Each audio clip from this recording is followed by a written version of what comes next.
the bird is going to deliver Annie to thwart Nidhogg's plan in a way that is kind of symbolic of how they do both function in Norse mythology.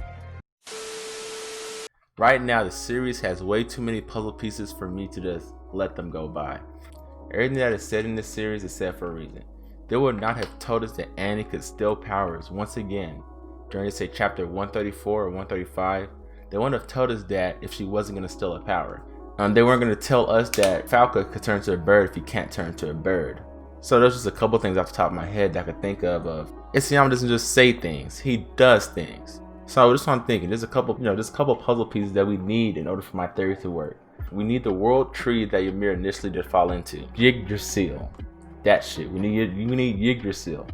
And also the tree looks weird. If you look at it, you can see people with human shape in the tree. So that's one thing. We need Yggdrasil. Another thing we need is Annie. I think Annie's gonna steal the founder from Eren in some way. And B, we need that bird. That bird is Falco, but it's really similar to the bird that starts with a V. The name starts with a V. It's like Vimoff. I'll just show a pic or some shit. And then we also need that serpent thing that's in Eren's neck. That serpent thing has a mind of its own.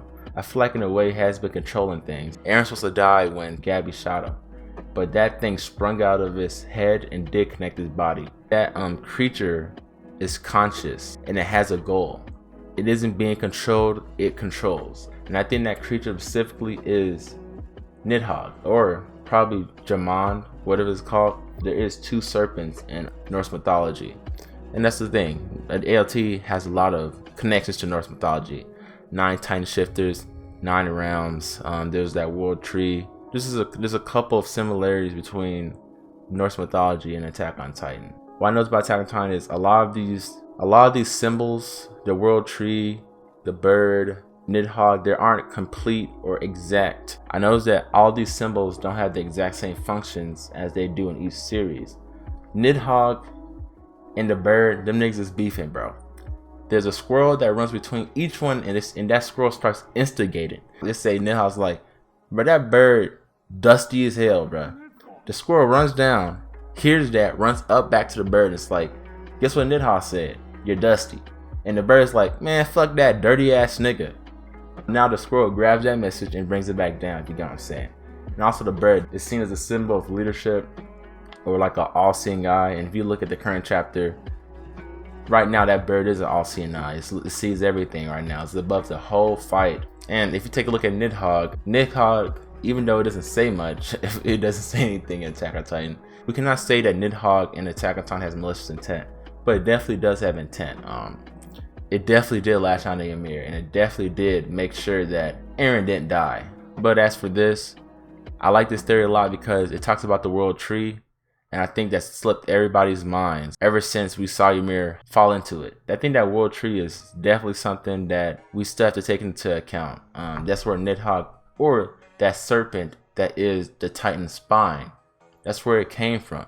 And the reason I do think that Titan spine is Nidhogg is because it's actively trying to bring on Ragnarok. It's actively trying to make sure that Eren carries out the plan to complete the rumbling. It's very possible that Nidhogg can understand what Eren is thinking. And at that point, Eren's already set on the rumbling. So it's not too far-fetched to assume that the serpent knew of this and made sure that Eren lived to carry that plan out. When Nidhogg does completely chew the roots of Yggdrasil, that will enact Ragnarok. The closest parallel is Eren is going to enact Ragnarok. Nidhogg acted in a way to make sure that Eren could complete that. So in a way, it aided in the ending of this world. And Annie, that's another big point. The reason I think Annie plays a huge role is because she reminds me of Ymir. She looks like Ymir to me. I know that's not the best, I guess, justification of how Annie may end this whole. I don't know, like me personally, I don't know if it's gonna end Ragnarok or keep it going. All I know is I think Annie is going to steal the founder. And I think Annie may become the reincarnation of Ymir. She definitely, she reminds me of Ymir in a way. And I feel like they would not drop that bomb on us that Annie can steal powers. Because even though we already knew that in a way, they kind of solidified it and they reminded us of that right now in a time like this. So That's another thing you have to take into account. Isayama is really symbolic. He's a symbolic person. He kind of likes the idea of reincarnation a lot. You can tell by how he writes that he likes everything to come back to. The first chapter is called From You 2,000 Years Later, or something along those lines. Or the last panel was dropped to the series. So he kind of knows where the path of the series is going. It's not like a shonen where it keeps on going because the fans like it. He was going to end it here no matter what, whether you like it or not. I'm thinking the founder titan in general will be strongest if the holder is a female. And he may be able to do something with the founder titan that we just have never seen before. There have definitely been other female founder titans. The one that Grisha bodied to get the founder was a female, of course. But I'm thinking Annie's different, bro. I think Ymir and Annie are very similar in a way. If we get back to that original state, that original location with all these in play, with the founder titan active, with an Annie that can steal the founder titan, with a bird that is really similar to that other bird that's seen in Norse mythology, to a Nidhogg that is in Aaron's spine. Cause come on, that thing had a mind of its own. So I'm definitely thinking that's a Nidhogg, or it has a parallel to Nidhogg, to where we kind of deduce what type of role we'll have in the story. I'm well aware that my theory didn't perfectly tie everything together, from the world tree to bird Falco to Annie to Nidhogg. In a way for me to tie it all up together, the bird and Nidhogg are enemies because they have two very opposite goals. Nidhogg is going to bring about the Ragnarok, and the bird oversees life. They are enemies. There are no enemies. And they definitely, bicker. They definitely fight. The bird is going to deliver Annie to thwart Nidhogg's plan in a way that is kind of symbolic of how they do both function in Norse mythology.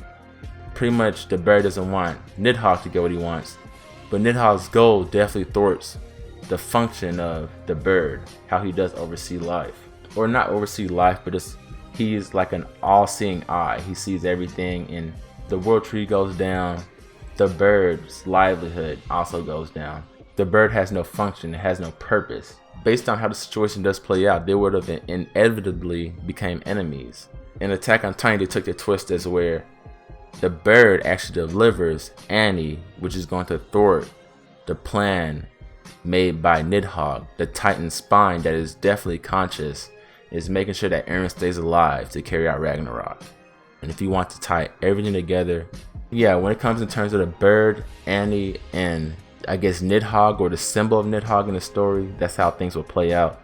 As for the world tree, I'm thinking this won't be able to happen until they come into contact with the world tree. I like the idea of the world tree being something of a mystery, and it's probably going to stay a mystery until we do get to that chapter. I guess there's somewhere within me that really wants the world tree to play a bigger role other than delivering Nidhogg or the Titan spine to Ymir. And I wish it does something along the lines of it allows people to do certain things they would have never been able to do. But as for how the series will end, definitely thinking Annie steals the founder and thwarts the plan of Nidhogg, which is Ragnarok.